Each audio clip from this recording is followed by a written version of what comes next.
Hello, everyone, and welcome. It's lovely to see you all kind of live there on the side of my screen. So I'm Clark. This is the ToC.Show, and that's my good-looking and beautiful assistant there, Graham Scott. Good morning, everyone. And Graham's coming to us from the North Island of New Zealand, and I'm in the South Island of New Zealand. I'm in the better part. Graham's in a quite nice area, I suppose, all things considered.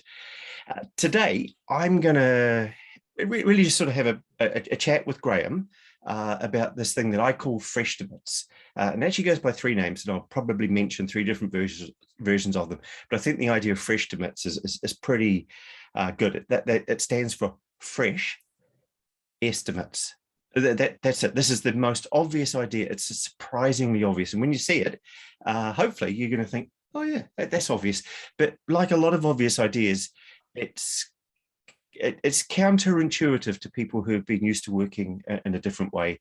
So I'm going to help you kind of think about how you can actually implement this in the real world. And none of this is rocket science. It's all quite easy, and it really makes a huge difference. So to give these two due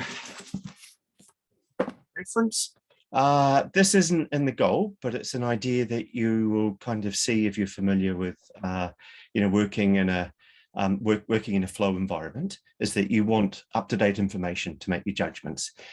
It's not in this book either, but it came from people who practice critical chain, which is the ToC traditional project management way of managing projects. It's a really, really clever way. It's so obvious. I've just adapted it and made it just a little bit more user-friendly and in particular, Agile friendly. It's the sort of thing that you can do all the time. So it's a ToC thing, just really nicely adapted for the real world. I'm just going to let Rodney back in there. Okay, so here's the summary, and you can leave now if you really want to, but you'll miss the goodies on how to make it work. So FreshTimates, they go by another name, which is 6-second estimates. And basically, it looks like this. As you walk up to your stand-up, you ask, roughly how many days till I finish my current story, or how many hours, just roughly how long until I've done it. Notice the word, it's just like roughly. I'm not asking for precision. I'm just going, is it half a day? Is it probably finished this morning? Is it going to take me another couple of days, I think?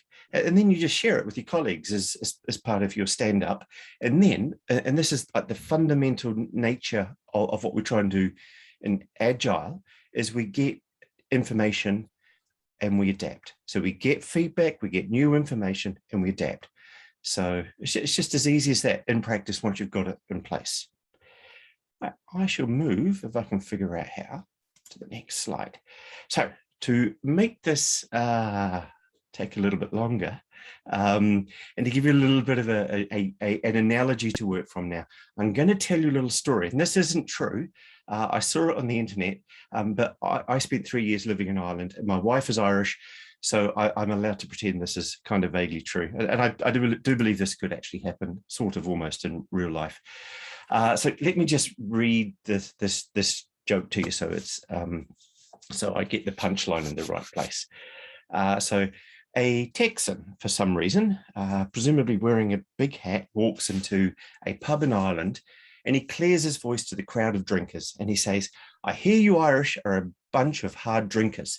I will give $500 American to anyone in here who can drink 10 pints of Guinness back to back in 30 minutes.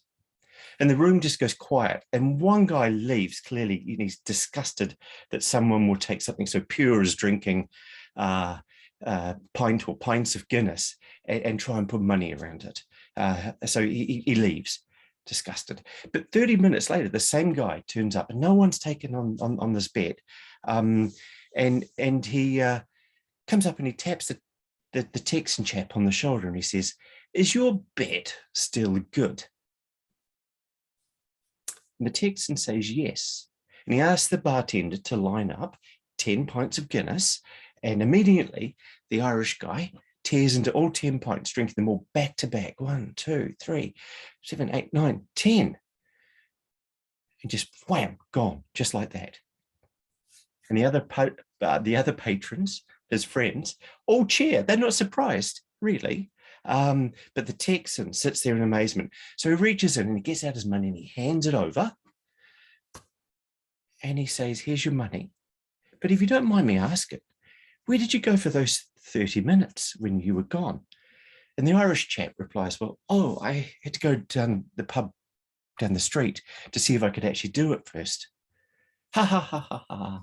There you go. So that's the joke. If you all had your microphones on now, we'd probably hear. Oh, we've got a little a smiley face icon come up there, and a little thank you. That's funny. You'll notice John's asked if that's the same as the cheers joke. No, but for some reason I don't drink. I can't drink for medical reasons. But the two jokes I use to explain things both revolve around beer, and they seem to resonate with a lot of people. So right. So why? Well, this was supposed to be on the screen while you were watching that, but the reason the reason that if you take the joke and take the funny kind of bit away from it, the point behind it is that sometimes you actually have to do something to know if you can do it and how long it will take. Sometimes you know, because you've done stuff before up front, how long something will take, and you can estimate. It's a lot easier. But if it's new or novel, sometimes by doing it, you figure out how long it will take with varying degrees there. So if you can put yourself in the shoes of this imaginary Irish chap who's in there, and he's heard this $500 and he's going 10 pints. Can I do that? And he doesn't know, because he's never tried to do it before. At least not consciously. And so he's drawing this little sort of like diagram in his head. And he's thinking, I could definitely do 1 pint, definitely do one. Move along about, I could probably do 5. But could I do 10? I'm not 100% certain I could do 10. So he's got this sort of shape going on here. And so it goes off and he just tests it out. And he figures out he can. Now, for a long time in estimating circles, we've all known about this thing called the cone of uncertainty. And what it means is that right now, before you begin something, there's a lot of uncertainty. So you can see in the diagram there, it's a very, very wide range of uncertainty there. But then over time, when you get to the point, literally get to the point on the right-hand side where you're finished, the uncertainty's gone away and there's zero uncertainty, and it creates this cone shape. So when the bet was made, or the proposal for the bet was made, it started here, right early in the thing, and the uncertainty was very, very wide. But if at the end of it, once the guy had gone down the pub, down the road, his certainty was, he was certain that he could do 10. Right, and his certainty would have actually been not as much at this point, and not as much at this point, and not as much as this point, but it would have had a lot more information as he learned by doing this thing. So at the beginning of the process, the beginning of the execution, the uncertainty is wide, but then as you go on, you learn more, and it narrows and narrows and narrows. And this is where the magic of estimating comes in. Really, what the whole point of this is, don't just use the beginning estimate where the uncertainty is high. Do stuff, and then you learn stuff by doing it, and your estimate will get better because you've got more information to base this on. Right, now I'm just going to get rid of that and click here.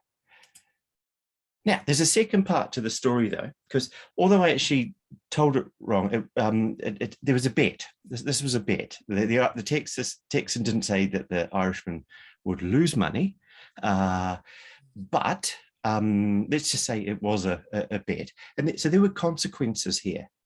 Consequences that if he lost, this wasn't just a harmless exercise where maybe pride was at stake, though that matters. There were hard consequences.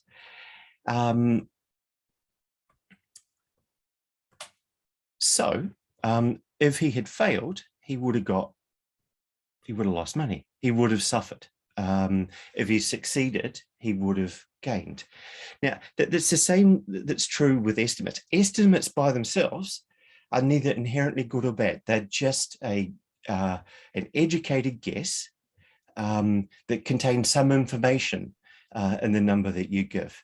And the thing that is bad is what some people do with estimates, which is that they turn them into commitments or promises, and then they add penalties. Okay, so it's just like the joke. If it's got a penalty and it becomes a commitment, if you don't meet it, its nature changes entirely. So this is the problem.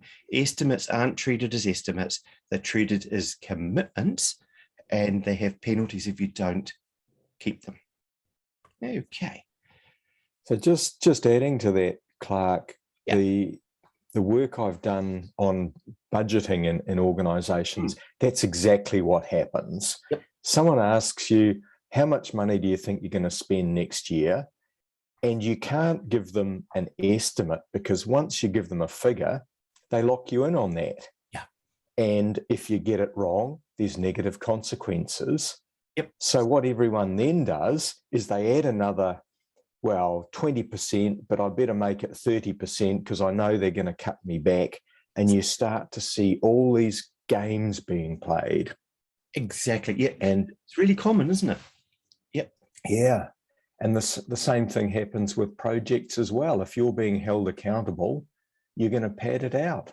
Yep, at all levels. And it's the bit that the consequences bit is really important, because that's kind of what makes the difference between something that you just measure versus something that becomes a metric or a performance-related thing. If it's just a measure, if you're driving along and you've got cars still have this. They used to have the temperature of the car. The engine in it, and if you look at that, it's just a measure and it gives you information. It's not an estimate; it's a real measure. But if you were going, it kind of like turns into that old Speed movie with Keanu Reeves, where if you had to keep the car temperature above 60 degrees Celsius, otherwise your car would blow up. You would actually have consequences then, and it would change the thing. Yeah, so it causes gameplay. By the way, everyone who's listening, Graham's going to come in at some time soon and talk about the budgeting stuff, because it has so many parallels from a sort of like from principles point of view, from what happens in projects. It's just a really fascinating analysis and work that he's done in that area. So cool. Okay, so we've got game playing. Now I'm just going to run through this quickly. I don't want to dwell on it, but just give you some of the ideas of this. I know this will resonate because it just happens all the time. So we treat estimates as commitments, not estimates. Okay, so we then punish people when tasks are taking longer than estimated. So people will bloat, like Graham just said, in order to protect themselves. If they think it's going to take 3 days, but if they can frown and scratch their head a bit and say 5, they know that they've got a bit more time up their sleeve and it's going to be safer for them, and they'll avoid being punished. But people will also be afraid of finishing early. I remember one guy being really upset once because he got told in his performance review that he was terrible at estimating because he always finished early.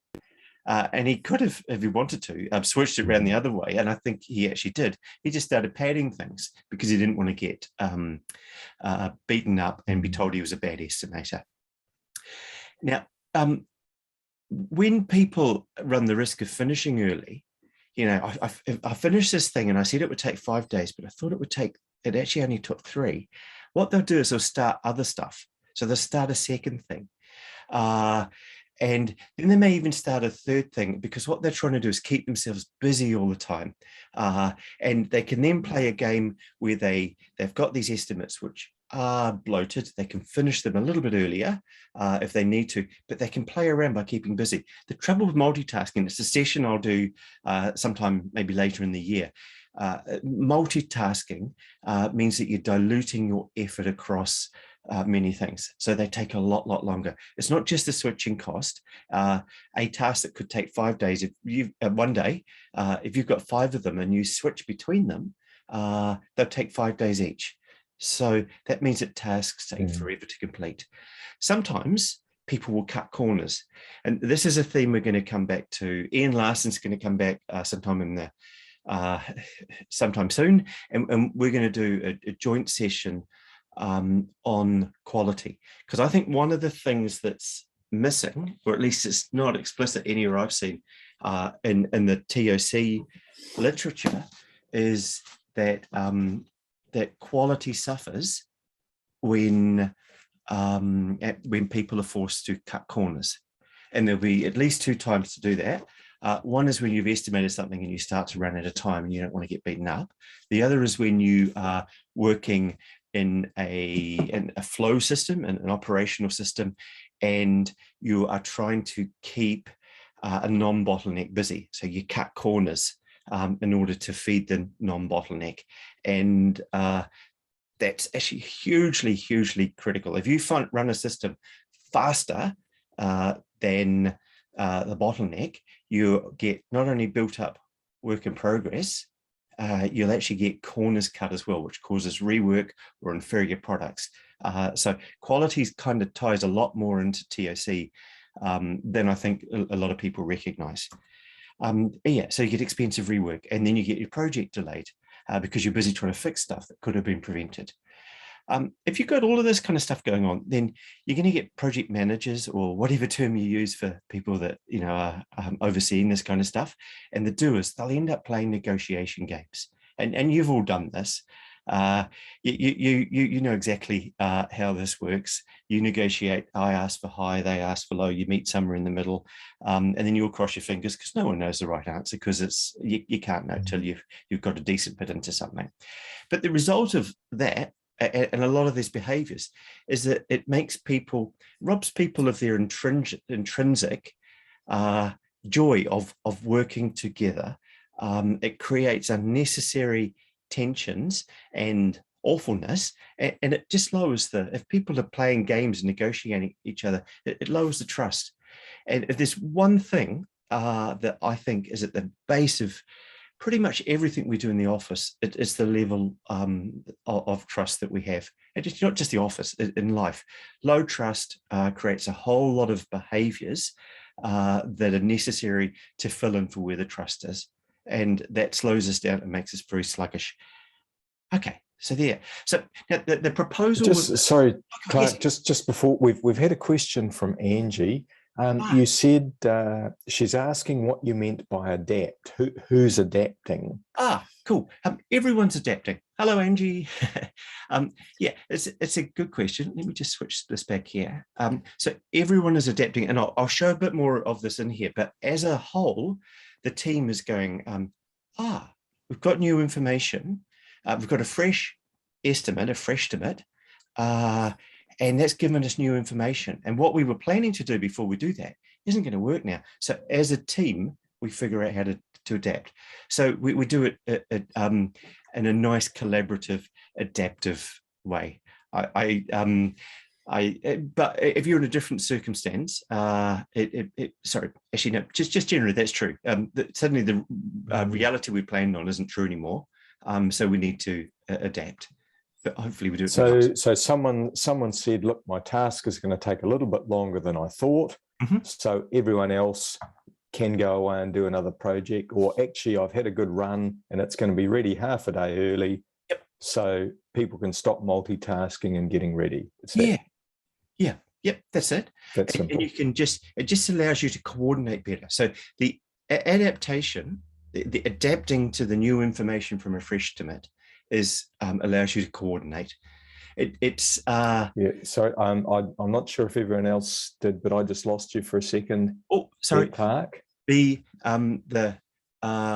so you lost me for a moment. You said the adaptation, and then unfortunately I lost you. I forgot what I said. No. When we get new information, it means that the reality we were planning on has changed. So it allows us to, as a team, as a people who are working on an initiative, a project, a product together, we can all adapt.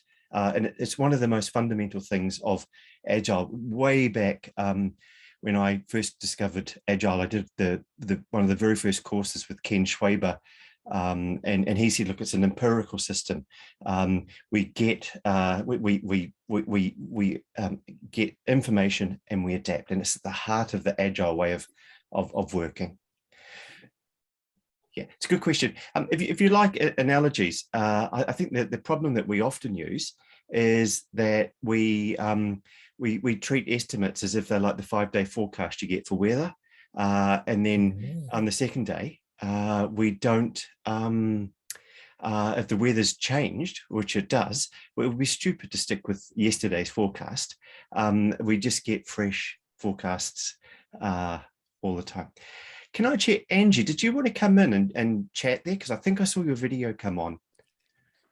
No, I was just going to say thanks. I didn't want to distract you from this journey, but it was just in case you didn't go back to that first screen. So that's great. Thanks, Clark. Okie dokie. Cheers, Angie. Okay, right. Okay, so now I'm going to make a proposal that I'm sure you've already all bought into, is that what if, instead of treating estimates as commitments, as promises where you get beaten up, what if we just treat them as estimates? Okay, so just hold that in your mind, and then I'm going to run through a little more stuff here, and I think it'll help. Okay, so now just let's say someone comes to you and says, how long will it take? And your first thought is, oh gosh, they're asking me for a single number, right? They're asking me for a single number. And let's say that they come in and Graham asked me, how long is that going to take, Clark? And I go, oh, I don't know, Graham wants a number. And I'm thinking, gosh, if I got really lucky, I could probably do that in about 3 days.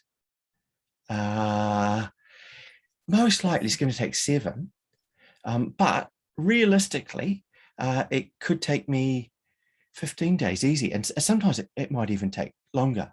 So there's a range. And we all know this. This is old school estimation stuff, but still everyone wants just one number.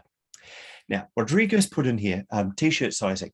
T-shirt sizing is actually really good when you're doing a whole lot of stuff. But if at the moment you actually want people to be able to coordinate, it's actually useful to know how much actual time you have there. So it's not to replace t-shirt sizing, but when you're actually talking about the coordination, it's much easier to say, I think I've got maybe a day and a half to do on this roughly, rather than I've got a small t-shirt, though it might be a medium. So when you're on the ground trying to coordinate, you're trying to play Tetris with people's time, that actually having time is really useful. So I'm asked for a single number, but I'm thinking that there's a range. Okay.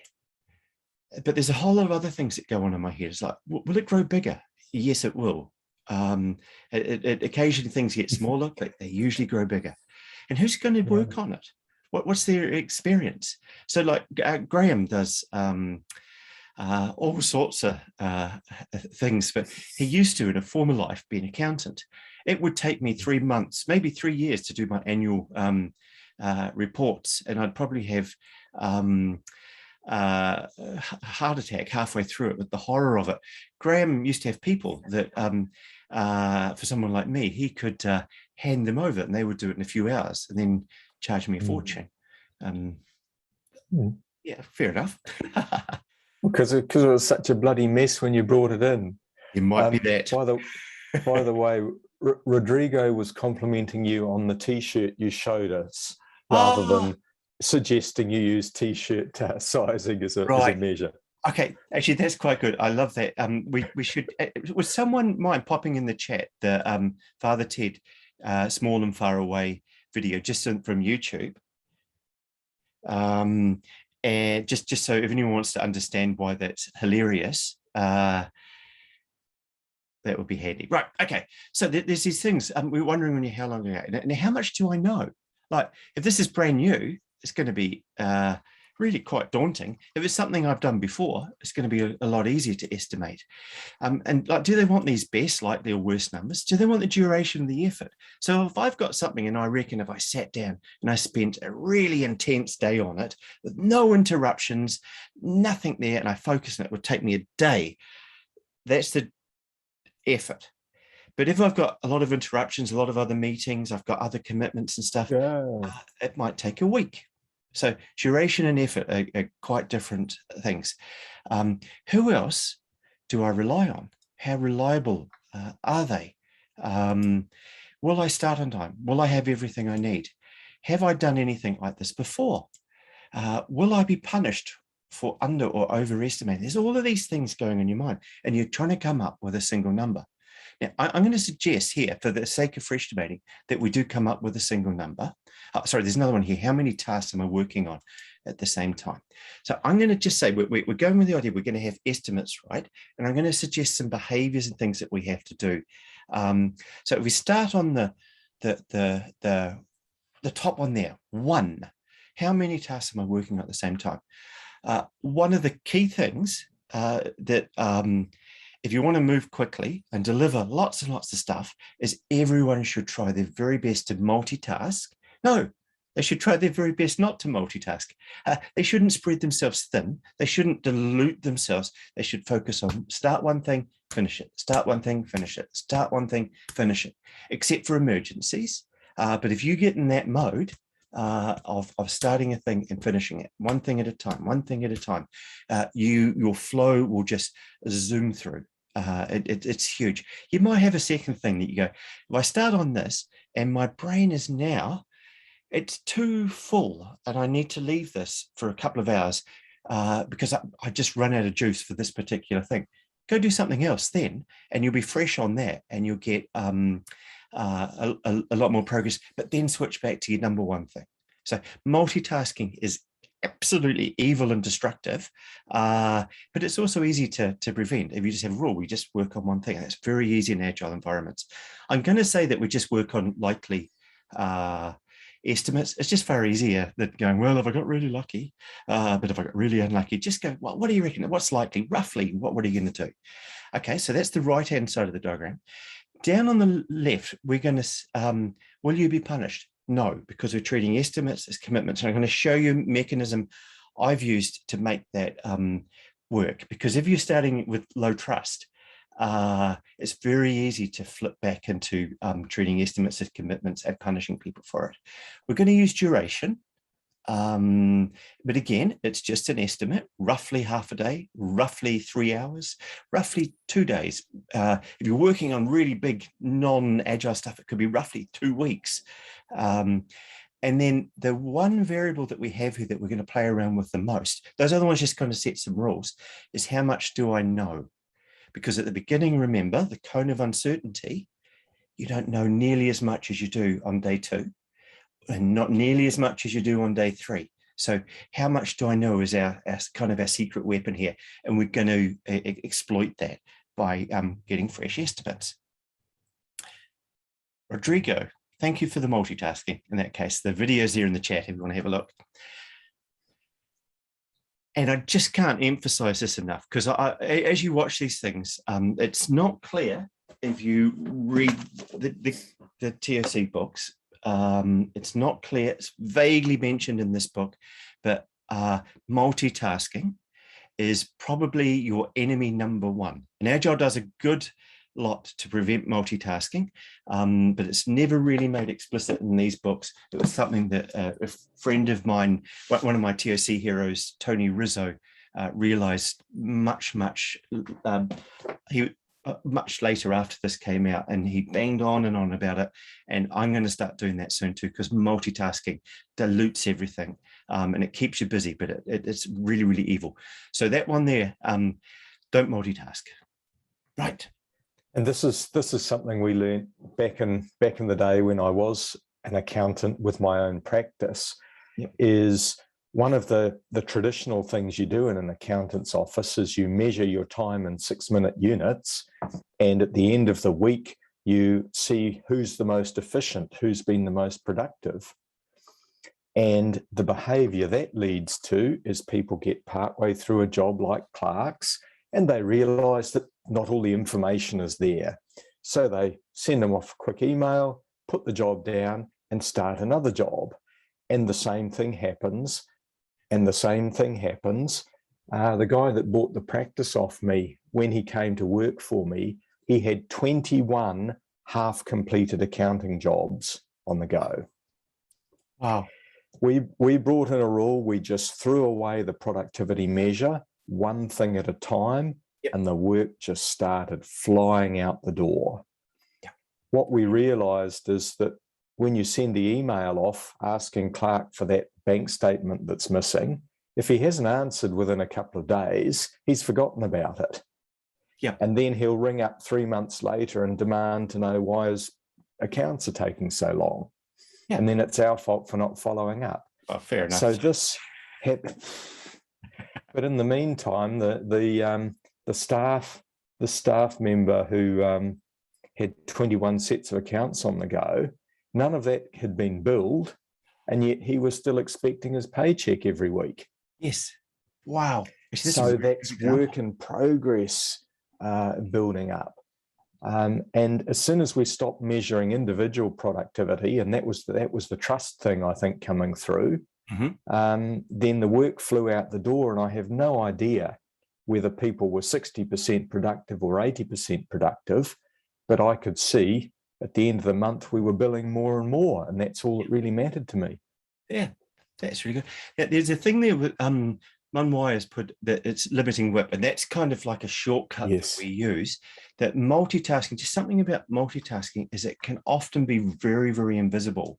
And you were able to see it, but in teams where people are motivated to, just for personal reasons, and maybe because they're measured by it, to be busy, and a lot of us are, we don't like that bit where we're stuck, and it's easier to start something new than it is to resolve an obstacle. So we tend to multitask.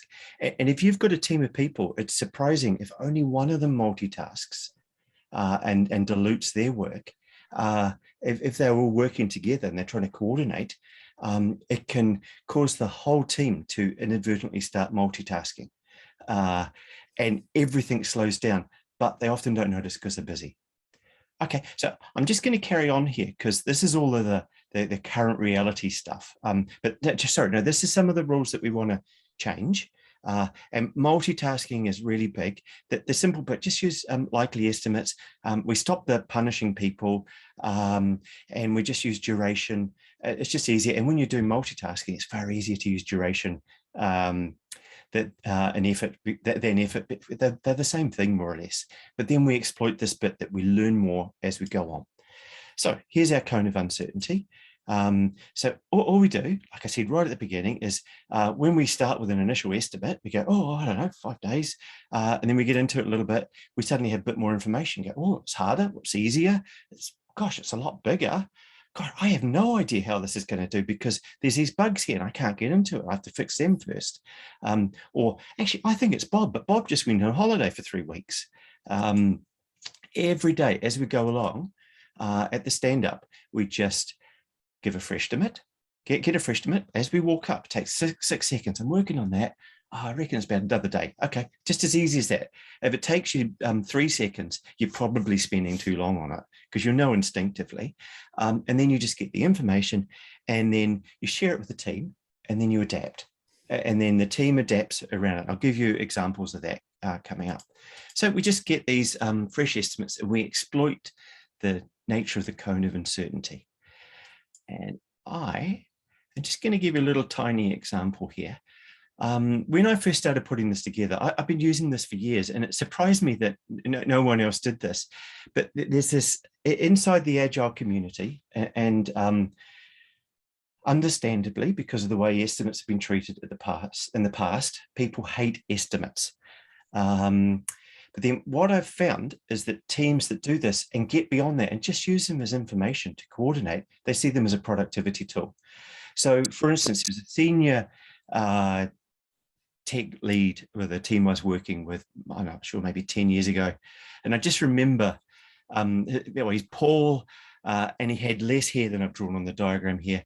And he came up and he sat down and he just said, hey, look, the thing I've been working on, can we just bump that up? I reckon it's going to take 3 days. I thought it was easier. It's just harder than I thought. Can we just bump that up? It's going to take a bit longer. And that means, sorry,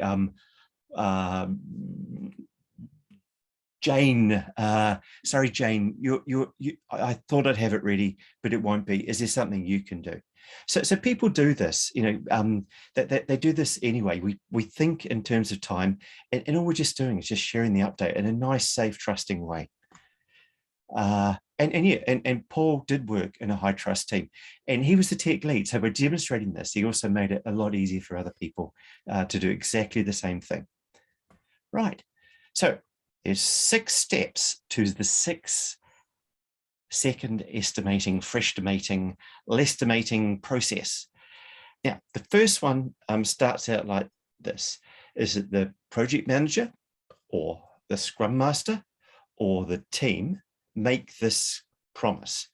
And we make the promise, and I'll show the promise in action in just a moment. But because we start with a low trust team who have long memories of being beaten up for overrunning and for finishing early, we now need to make it safe for people to give honest bad news. So it's not bad news, it's just an updated, fresh estimate. Just like when the weather forecast comes on and it says, hey, we were wrong, it's going to be sunny. Or, oops, you better take your umbrella today, sudden unexpected bad weather. And so we need to start by rebuilding trust. And the easiest way to do this is, like Paul did with his team, is we just demonstrate trustworthy behavior. But I go a little further than that. So just let me play this out, a little bit of dialogue here. So SM is a Scrum Master, and we've got Angie, just for the sake of it. We've got Bob here, and then ... down to Gary on the right there. Scrum Master or whoever comes and says, well, look, from today, we're going to try something just a little bit different. From now on, I'm going to add a 4th question to the 3 questions you normally answer at a stand-up, or whatever you happen to do in your team. And the question's this: just roughly, how many days or hours, whatever, do you think it'll take until you finish? Just roughly. Right? And I'd like you guys to think about your answer as you walk up to the stand-up, or as you dial into the Zoom or Microsoft Teams meeting. Just spend a couple of seconds on it. 6 seconds would be quite a lot. Don't spend hours or minutes. We just want a rough estimate, off the top of your head, that you think is a reasonably good approximation, because it's an estimate. And why do we want this? Well, I know that sometimes tasks and stories turn out to be harder and easier than you thought when you estimated them up front, and that you can't possibly know until you've done how long it's going to take, properly, until you've done a bit of work, because, estimates are estimates. And I'd like to know when that happens. I'd like to know when you just suddenly you think, oh, actually, it's going to take less or more time than I thought, so that we can adapt. We can work around that if we need to. And then, and just to make sure that you guys know I'm serious about this, because if I ever penalize anyone in this team, even if it's just for an inappropriately raised eyebrow, when your fresh estimate goes up or down, I'll buy the entire team lunch. Okay, so this is the gist of it. So suddenly there is a penalty here, but it's the penalty for the self-imposed penalty from the Scrum Master, who's saying, hey, look, I really mean this. Please help me put it into action. It's very important. So step 2 is to live up to the promise. And in the past, it was considered to be bad news. Right? It's bad news if something goes up or down. You go, oh no, but I thought it was going to, we don't need to panic. We're great.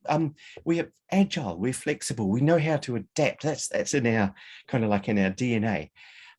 So if we discover that something's harder or easier, it's good news. And we want to know, and we want to say thank you. So back to the dialogue, I believe. The Scrum Master said, well, let's start with Frank. Frank says, well, I'm working on XYZ, and it's harder than I thought, so I won't have it ready tomorrow after all. The Scrum Master says, oh, good to know that. How much longer do you think you'll need? Just roughly. Oh, another 2 or 3 days, I'd say, roughly. And the Scrum Master says, thanks. Because the Scrum Master now, as the person who helps the coordination of the team, has just got more information. It's like you do testing in order to get feedback. It's like you do demos in order to get feedback. Feedback is fresh information, and it tells you what you need to do next. And now the Scrum Master can help the team do that, or they might even do it themselves. Let's see how the dialogue plays out. So then, step 3, we inspect and adapt because we have more information. And the question is, what do we do with the information? Of course, we adapt. So back to the story here. And the tester, Daniel, says, oh, Frank, that's really good to know that. I was hoping to test it tomorrow, so I'll do something else instead.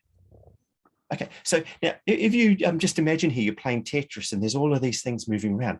Just suddenly you just go, oh, if I tweak that one there just a little bit and move it and pop it in that spot, the whole board will drop away, it'll fill in a gap, and suddenly we'll have more space here. So we're just adapting, we're just moving things around. Okay, and then Elaine comes in and says, oh, hey, Frank, could I help you? Because, I know XYZ, that area code really, really well. And actually, my work's going a bit better than I thought. Can I help you out? Because it might get you, it might help speed you up. And of course, Frank says, yes. Now, there's some things that can happen with the estimates. They can go up, they can go down, they can go up, and then they can go down. They can go up and down, up, down, down. They can go all over the place. They could go up, as you dig into something, discover it's so much harder than you thought. It doesn't matter. It's all information. It's just good news to know this is happening. And now I'm reminded of this thing I worked on when I was at General Electric. It was a team. It was called the TCS indicator. I've no idea what it stood for. Whoa. But the original estimate was for 3 days. And the guy that went into it ended up taking 17 days. And every day he thought he had another 3 days left. This wasn't his fault. The reason it went from 3 to 17 days is because when he dug into it, he would fix the first bit that he was supposed to be looking at. Then he'd go and suddenly then he'd go and have a look at the next bit, and he realized that there was more bugs. And then he'd fix a bug, and that would reveal more bugs that had been put in there and had never been discovered before because the previous bugs had hidden them. And then it just ballooned and ballooned and ballooned. And we've all lived in that world before. And now, I remember the manager. He was a very, very unpleasant man, extremely unpleasant man. He got really, really, really, really angry about this. And he goes, what's wrong with these people that they can't estimate? And I think it's because he just didn't understand the nature of estimates. Because if he'd been in this guy's shoes, he would have been in exactly the same situation. And he thought he could motivate people to get more done by being grumpy at them. But the thing I take from this is that I still remember the TCS indicator because it stood out as such an exception that it's stuck in my mind as the odd thing. It's like when you hear some particularly bad news on the news, you go, oh, that's terrible. Like there was one of my favorite comedians in Britain died unexpectedly, and I read about it this morning, and I was quite tearful actually when I saw that. And then I just had to remind myself, well, it sort of stands out. It was in the paper because comedians aren't dying all around the world all the time. This was just a very sad, specific case. So we don't normally get runaways like this. But when we do, it's just part of reality, because the best and the most likely and the worst, there's actually usually a unthinkable worst hiding behind just a few of these. Right. So far we've got some benefits. The teams coordinate better. and there's less gaps. We fill in the gaps, which is really, really cool. And we pull stuff forward and we move things around. So there's just less gaps. So we go faster. There's no penalties. There's openness, growing openness. So the trust levels grow. But now there's something else that you need to make this work, because sometimes we do have commitments. If we're working on, say, a 2-week sprint, then we're promising to finish something and ship it often at the end of the 2 weeks. So in order to make that work, you have to have a buffer. Now, if your buffer is stuff that comes from, originally it was from the bottleneck world. It's just a way of protecting the bottleneck. You just make sure that we have enough fuel in front of it so it doesn't run out of work, but not so much that it's just a big pile of work that never gets through. Otherwise you have too much WIP, things take too long. But in critical chain, the idea of a buffer is that it's when you go to the airport, you think, where I live, I can get to the airport in 12 minutes into the domestic departures area if it's at 6 o'clock in the morning. But if it's later in the day, I give myself an extra half an hour just to be on the safe side. And that half hour in that case is the buffer. So if you're doing a 2-week thing, what I suggest teams do is that if they're planning for 2 weeks, they actually sit down and do a little tiny critical chain plan if they want to, or just pop stuff out and actually plan with days and move things around, kind of get an idea of how the next 2 weeks might roll out.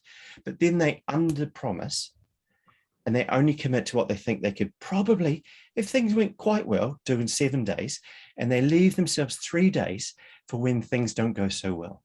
And that happens. And what we expect is generally, we plan for 7 days, it'll take 8, 9, or 10, and then just occasionally it'll get worse than that. And we try and calibrate for that. So under promise, over deliver, and look, when you get lucky and finish early, just pull stuff forward. Now, none of this is really unusual, and none of it's not really obvious, but it's just a helpful way of thinking. If you need to hit a date, and the airlines do this, a 25-minute flight, which will take me from here to Wellington, is usually put in as a 50-minute flight. And that just gives them buffer so that most of the time they arrive on time. Gives them just a little bit of wiggle room there. So you need a buffer. And the benefits so far, we had those. Oh, and we've just added reliability. For some reason, that's in a smaller font to make you lean in and look a little closer. So now we've got a mechanism for reliability. And what we're building in here is effectively a small scale, very, very workable version of critical chain planning and execution into a very short time frame so that the teams can coordinate and deliver more and deliver on time.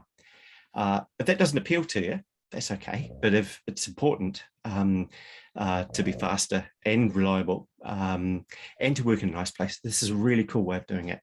Now we get to step 5 and we learn and we recalibrate.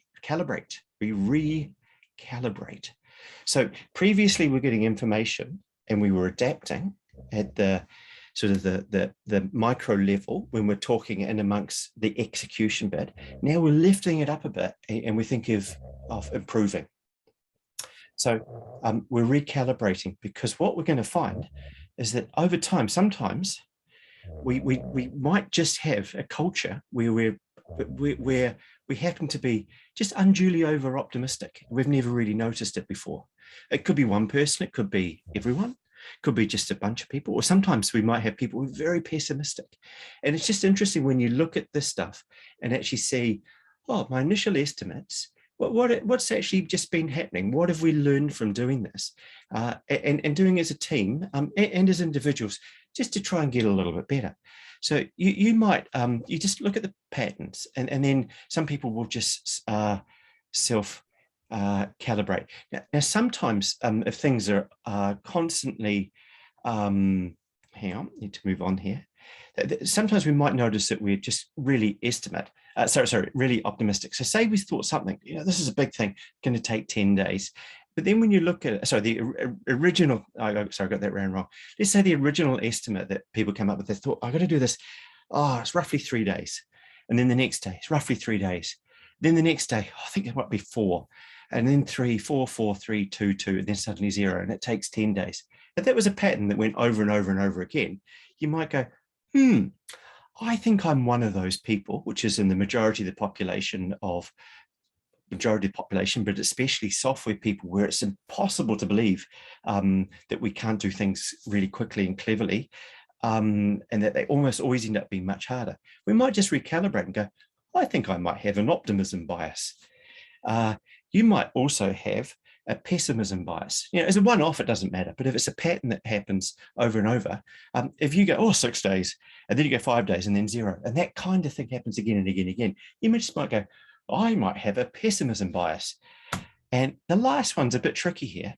If your estimates always look like this, 6, 5, 4, 3, 2, 1, 0, yay, and then that repeats over and over again, you might have a reliability bias where you're doing things where you make sure that your estimates always turn out to be true. Bunch of reasons for that. We've discussed those before. That kind of estimating really needs recalibrating because it's not helpful. I once worked with I was the lead Agile coach. We had a bunch of Scrum Masters. One of the Scrum Masters, and this might tell you something about her nature, who went on in her 20s to be a very senior, successful executive. Her 3-month-long releases that were done in sprints always ended exactly on time. Always. It was really good. And her boss loved it. Everyone thought she was fantastic because some of the other teams were finishing early and some of the other ones were really scrambling at the end and they're having to drop stuff and they were, they were overestimating.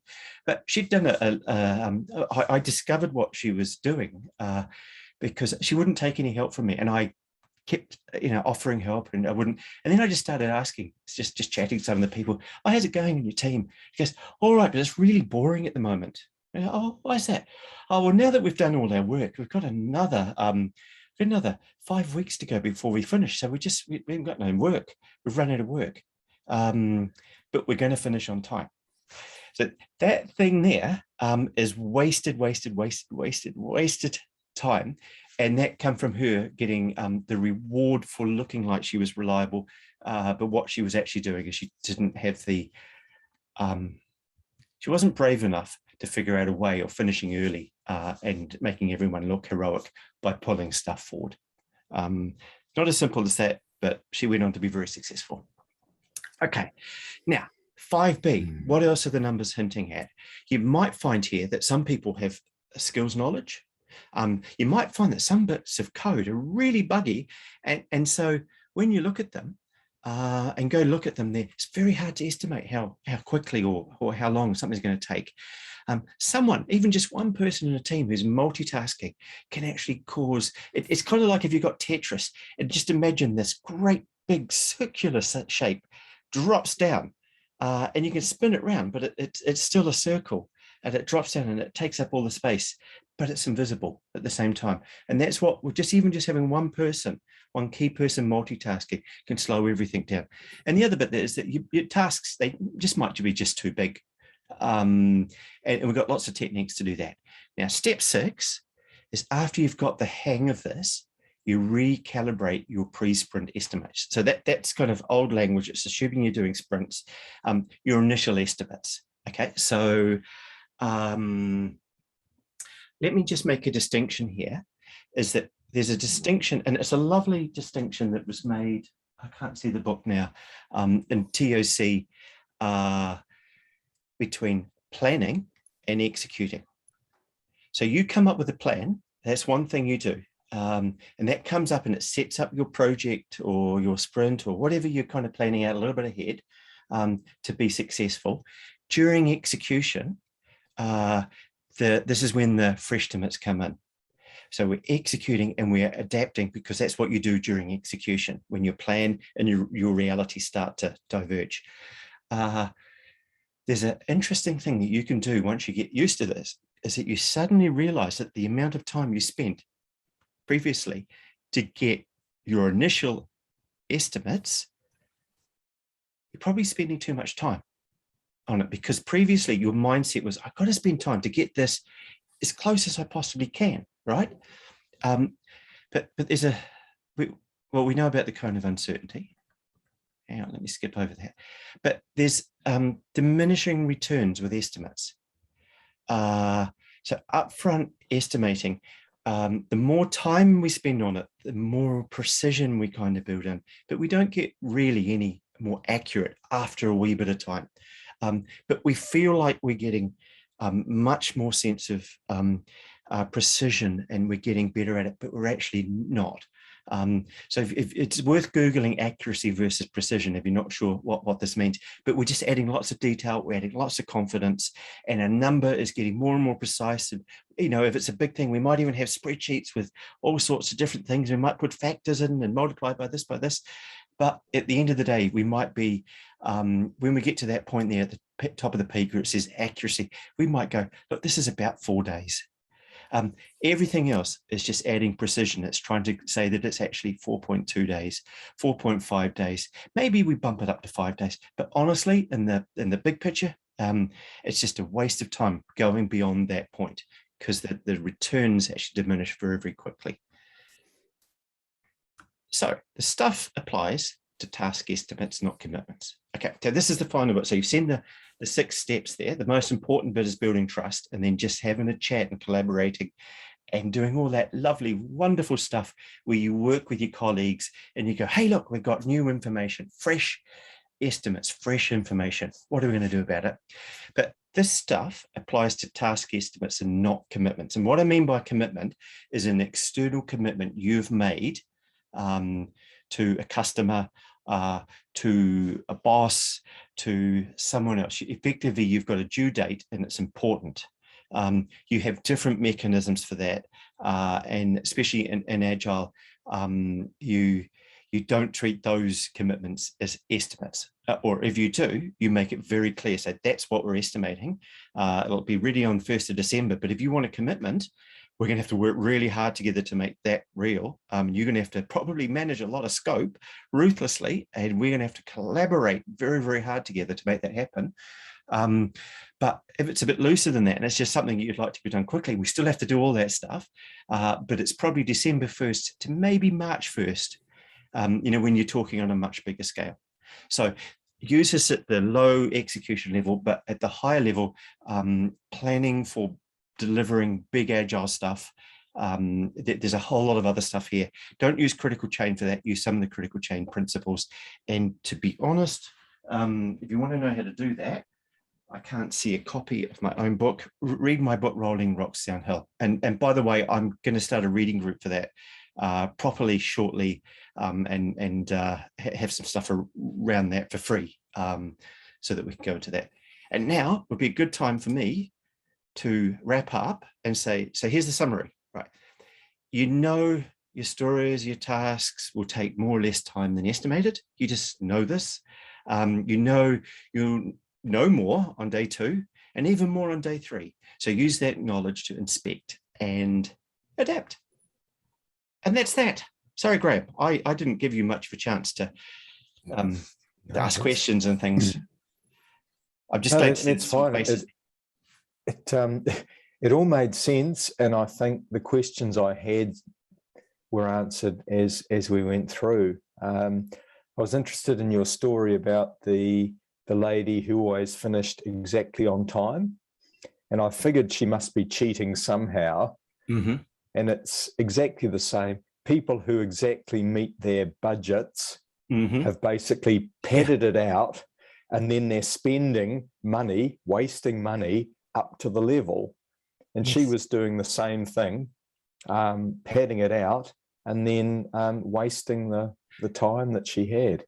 Exactly. And she just did waste it. It's there was this guy who worked for a GE. He was my boss's boss, and he was the guy that explained Agile to Jeff Immelt, who was the CEO. So he was a very, very senior thing, and he went to, actually this is a side thing, he went to Jeff Immelt, who was the CEO, and he had lots of coaching before he had his 1 hour to go and tell Jeff Immelt that the whole company should convert to an Agile way of working, not just in software, but across the place. And at the end of it, Jeff Immelt said to him, okay, let me summarize this here. Okay, I think I've got it right. Waterfall bad, agile good. And that was a summary. Yep. So that was a pretty good summary. But take it back, this guy who's a big hitter, he comes along and he visits our site in GE. And one of the things that he said that was actually just very wise, and I stole it, pretended for years, usually with credit, that I got it from him, was that he wanted people to undercommit and then over-deliver, but he wanted them to do it transparently. And that just gave people the heebie-jeebies because they were used to over-committing and then under-delivering. So they were just used to that. They were used to failing all the time. He said, no, I want you to undercommit, over-deliver, but you do it with your customer and your bosses because this is how we work. And then I asked the question that was on everyone's mind. I said, I thought I knew the answer, and he gave the best answer. And I said, what do you do when you undercommit and you get lucky and you finish early? He says, looks at me as if I was stupid, which wasn't the reaction I wanted from him. It's like, you pull stuff forward. Yeah.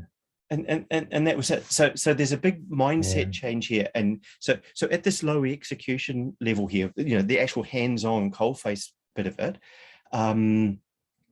the key thing is that we're building trust within a team. But if you're lifting it up and wanting to build trust outside, that under promise, over deliver, but do it transparently and collaboratively. And when you get lucky, pull stuff forward. If you take that as a mantra, that's effectively what we're trying to do. So it's like critical chain. In that time, I've lost the book. Critical chain. The key idea of that is that we don't. We're going to make commitments. We're going to keep them, and we're switching from a culture of rather than running late, we either deliver on time or early. So there you go. I'll stop talking now. Okay. And so I suppose a couple of things, potential obstacles perhaps to this is if you've been in an environment of low trust, is building that trust up again. Yeah.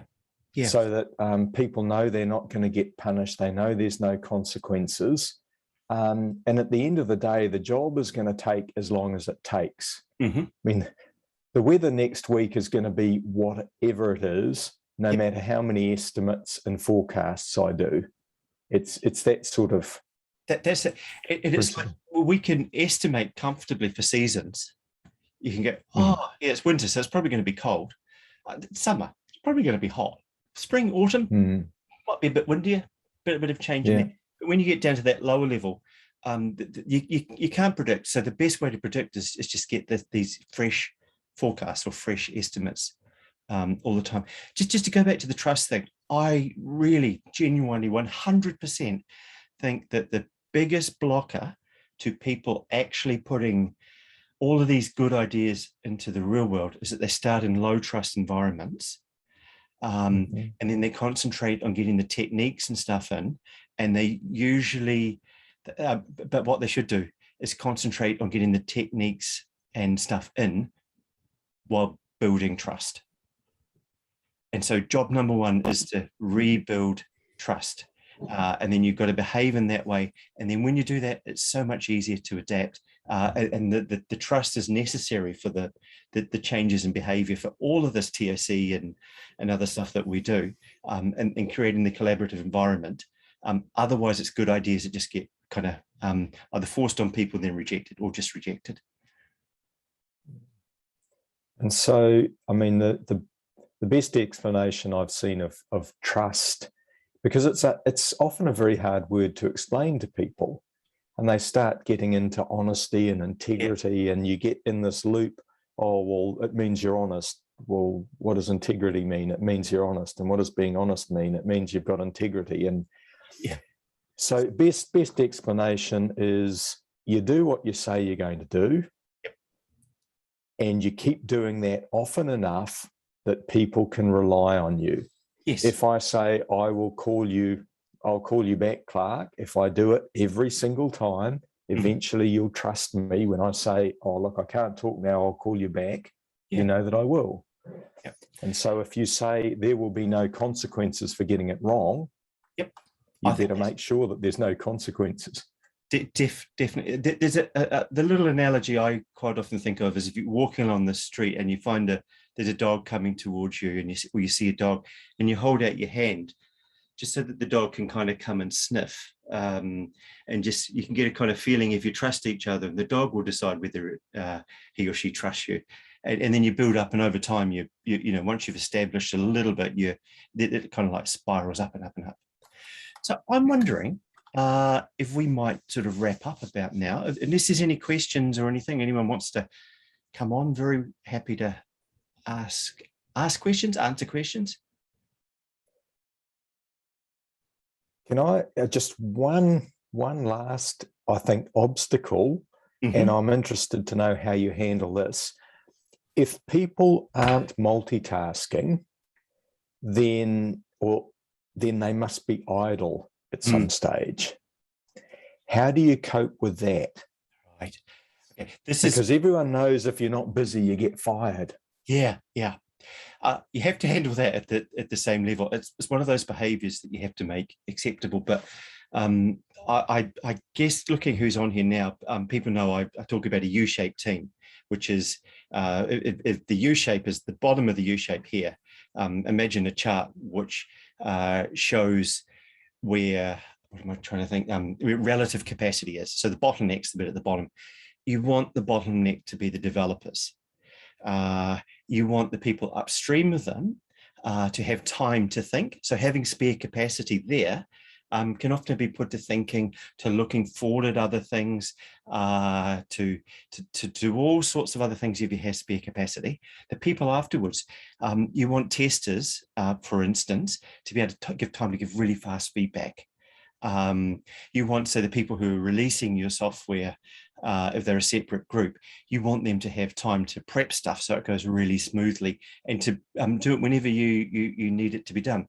But if you have your bottleneck here, the worst place to have people not busy is the developers. So if you actually have it the other way around, which most places do, where the developers, you have too many developers and they're not the bottleneck, that's when idle hands make the devil's work, I think is the saying. So you want to structure your team so that the developers are the bottleneck, and then it's actually far more palatable to have, let's say you have 4 analysts who are feeding a team of 50 developers. It's far more palatable to have 4 analysts who are doing really good time to think and do all sorts of stuff. Have them with a little bit of spare time, which they can put to productive stuff as they want to, so long as they can feed the developers. But the developers, you've got 50 developers and sitting around doing nothing. That's really obvious. And the developers then start creating their own work, or people saying you've got too many developers, or people start lowering their quality to feed it in to get the developers. So that structure of having the bottleneck in the right place is really, really, really hugely important. It doesn't solve the problem completely, but it makes it a lot more palatable. And then the testers who are waiting for work to come to them and sitting there twiddling their thumbs need to know that they're not the first cab off the rank when the cuts come. Yeah. There's a whole lot of stuff in it. And it's hard though, because a lot of people they look at it like, I had one guy come in and he used to manage call centers, and he came in, he had a new job as a senior manager with an IT project that was, where he was the sponsor. He inherited that and had, I'm not sure, maybe 180 people working on it. And the first thing he did when he came in, he says, right, I want to know how efficient your lot are. I want everyone in your IT team to start showing me how many hours they work each day, and they have to start recording that and justifying themselves effectively. And that kind of worked a little bit in a call center where you had people, you know, who often their job was was very simple and straightforward, and you could hire people and you could lower them down, and they weren't working with each other. No interaction. Yep. And the moment they put that in, everything ground to a halt. But that was a failure on the IT manager's part, because he accepted that. There's a nice quaint expression we use here in New Zealand, which and around the world, which I won't say out loud, but the IT manager should have told him to do exactly that. Yeah. Something to do with sex and travel? Something like that. Something like that. Yeah. Cool. Okay, how about, so Michael just put in there, yeah, that's actually a really good point, Michael. One solution to idleness or spare capacity, to give it its ToC friendly name, is if you're waiting for work, you can jump in and help someone else. And so, for instance, pair programming is one way you can do that. Yeah. Okay. Now, how about we just do the quick 3, 2, 1, and then you and I can go get our breakfasts, and everyone else can go to bed. Sounds good. Thank you, Munwai. Could we get a little thumbs up, or just if there's anything that jumped out at you, just pop something in the chat there. You'd be surprised. It's really nice to read that stuff afterwards, except for when people say I should have a shave. Yeah. Cool. It's just that's a nice way to wrap it up. Okay. Next week we have Wolf McNally, who is the guy that builds, makes, and sells the Flying Logic software. Graham, I hope you're free next week. I haven't asked you to come along yet, but as a resident Flying Logic, I will make sure I am available. Cool. He'll be really interesting. He's not going to go on and on about the product, but he's going to give a demo of it and talk about it.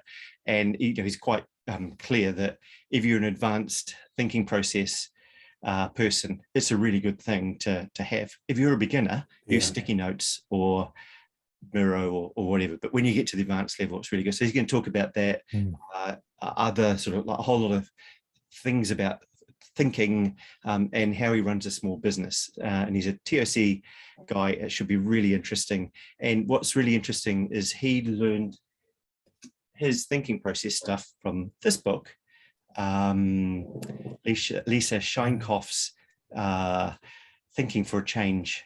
And he built the software around that rather than reading Ellie's stuff or reading Bill Detmer's books as well. I'm going to do the 3, 2, 1. Thank you guys for turning up. You've all got very smiley headshots there. Wonderful. Okay, thanks guys. 3, 2, 1. Goodbye. Bye.